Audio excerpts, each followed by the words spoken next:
இன்றைக்கி பெரிய நகர்ப்புறமாக இருக்குது சார். அப் டு எங்கே அதில் நீங்கள் ஸ்டார்ட் பண்ணிங்கன்னா கிட்டத்தட்ட தாம்பரம் வரைக்கும் வந்து கேட்டால் பெரிய அளவில் விரிவாகும்.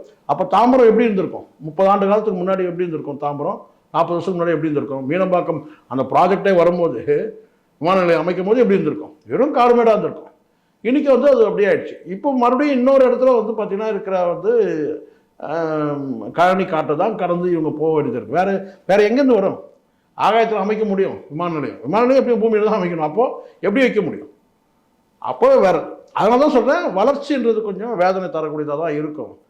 அங்கே அதுக்கு பார்த்தீங்கன்னா மாற்று என்னன்றது இப்போ 2 விஷயம் இருக்குது. ஒன்று இழப்பீடுன்னு ஒன்று இருக்குது.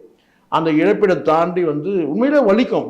மிகுந்த வலியானது. ஒரு இருப்பிடத்தை விட்டுட்டு இன்னொரு இடத்துக்கு போகிறதுன்றதோ இல்லை விளைநிலத்தை காலங்காலமாக பரம்பரையாக பயிர் வச்சுருந்துட்டு அந்த இடத்த விட்டுட்டு நம்ம இன்னொரு இடத்துக்கு போகிறதுன்றது சாதாரண வலி. அது இதயத்தையே பிடுங்குற மாதிரி தான்.